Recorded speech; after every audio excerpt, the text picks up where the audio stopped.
SIR லிஸ்ட்டில் வந்துட்டு உங்கள் பேர் 2002 ரெக்கார்டில் உள்ள பேர் வந்துட்டு நம்ம எப்படி எடுக்க போகிறோங்கிறத டீட்டெயில் வந்து பார்ட் 2 வந்துட்டு இதில் போடுறோம். இதில் எப்படின்னா உங்களோட பேர் போட்டு மட்டும் ட்ரை பண்ணாலே வந்து உங்களுடைய லிஸ்ட் வந்துடும். நீங்கள் போட்ட சட்டமன்ற தொகுதி, நீங்கள் எந்த இடத்துல ஓட்டு போட்டிங்கிற ஸ்கூலில் எந்த காலேஜுங்கிறத மட்டும் நம்ம தெரிஞ்சுக்கிட்டாலே போதும். இதில் உங்களுடைய லிஸ்ட் வந்துடும். இதுக்கு நம்ம சைன் அப் பண்ணணும்னு அவசியம் கிடையாது. டேரெக்டாகவே நம்ம வந்துட்டு நீங்கள் உங்களுடைய ரெக்கார்டு எங்கே எஸ்ஐஆர் ரெக்கார்டு எங்கே இருக்குங்கிறத வந்து நம்ம கண்டுபிடிச்சிடலாம். அப்படி 2002 வந்துட்டு போடலை, அதுக்கு முன்னாடி தான் போட்டிருக்கோம் அப்படின்னாலும் பிரச்சனை இல்லை.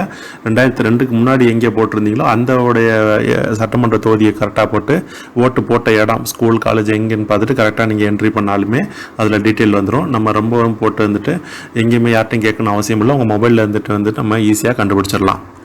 ஃபோனில் வந்துட்டு voters.ec.government.in கொடுங்க. கொடுத்துட்டு என்ட்ரி கொடுத்துட்டிங்கன்னா ஃபஸ்ட்டு இந்த மாதிரி பேஜ் ஓப்பன் ஆகிடும். இப்போ வந்து கீழே பார்த்துட்டிங்கன்னா search your name in last எஸ்ஐஆர்னு இருக்குது. அதை கிளிக் பண்ணுங்கள். கிளிக் பண்ணிவிட்டு நம்மளுடைய ஸ்டேட்டை வந்துட்டு செலக்ட் பண்ணணும். செலக்ட் பண்ணிட்டு வியூ மட்டும் கொடுங்க. வியூ கொடுத்துட்டிங்கன்னா இதில் ஒரு 5 ஆப்ஷன் வரும். ஃபஸ்ட்டு ஏற்கனவே போட்டிருந்தோம், அதை வந்துட்டு உங்களோட ஓட்டர் ஐடியை வச்சு எப்படி கண்டுபிடிக்கிறதுங்கிறது. அது கொஞ்சம் வந்துட்டு எல்லாருக்குமே சிரமமாக இருந்துச்சு. ஏன்னா சில பேருக்கு வந்துட்டு இப்போ உள்ள ஓட்டர் ஐடி தான் வச்சுருப்பீங்க. ஸோ அதனால் லிஸ்ட்டில் காமிக்காத. இப்போ என்னென்னா சர்ச் பை நேம் சொல்லிட்டு ஒரு ஆப்ஷனில் வந்துட்டு எல்லாமே டீட்டெயில் வந்துட்டு நம்ம கொடுத்துருக்காங்க, அப்டேட் பண்ணியிருக்காங்க. அதில் வந்து உங்களுடைய டிஸ்ட்ரிக் வந்துட்டு செலக்ட் பண்ணுங்கள். நீங்கள் எந்த டிஸ்ட்ரிக்கோ அதை வந்துட்டு கரெக்டாக செலக்ட் பண்ணினா போதும். எந்த இடத்துல ஓட்டு போட்டிங்க, அது எந்த மாவட்டங்கிற மட்டும் நீங்கள் தெரிஞ்சுக்கிட்டால் போதும். அதில் வந்துட்டு நம்ம ஈரோட செலக்ட் பண்ணியிருக்கோம். அடுத்தது சட்டமன்ற தொகுதி வந்துட்டு செலக்ட் பண்ணணும். நீங்கள் எந்த இடத்துல ஓட்டு போட்டிங்க அப்படிங்கிறது வந்துட்டு உங்களுக்கு தெரிஞ்சால் இதில் வந்து நம்ம என்ட்ரி கொடுத்துக்கலாம். இல்லை தேவையில்லைன்னா நம்ம தேவையில்லைன்னு வந்துட்டு இக்னோர் பண்ணிடலாம். அடுத்து வந்து நம்ம பேர் மட்டும் நம்ம தமிழில் கொடுங்க. தமிழில் வந்து உங்கள் பேர் வந்துட்டு ஃபுல்லாக அடிக்கணும்னு அவசியம் இல்லை. ஃபஸ்ட் லெட்ரு மட்டும் உங்களுக்கு தெரிஞ்சால் போதும். அதே மாதிரி உங்களுடைய ஃபாதர், மதர், ஹஸ்பண்ட் பேர், இவங்களுடைய பேரும் வந்துட்டு நம்ம ஃபஸ்ட் லெட்டர் போட்டாலும் சரி தான். இல்லை தேவையில்லைன்னா வந்து நம்ம ஸ்கிப் பண்ணிக்கலாம். நீங்கள் வந்துட்டு ஜென்ரல் வந்து என்னென்னு கேட்கும், நீங்கள் மேல் ஆஃப் ஃபீமேல் மட்டும் கொடுத்துங்க. கொடுத்துட்டு நீங்கள் சப்மிட் கொடுங்கணும்.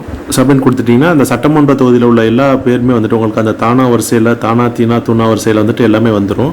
நம்ம இதில் வந்து நம்ம ஈஸியாக எடுத்துக்கலாம். இதிலே வந்து உங்களுக்கு வந்து நமக்கு கரெக்டான உங்களுக்கு நீங்கள் ஓட்டு போட்ட இடம் தெரியும்னா நம்ம இந்த ஆப்ஷனை சூஸ் பண்ணிவிட்டு நீங்கள் எந்த ஸ்கூலுங்கிறத மட்டும் செலக்ட் பண்ணி உங்களுடைய ஃபஸ்ட் லெட்டரை என்ட்ரி கொடுத்துருங்க.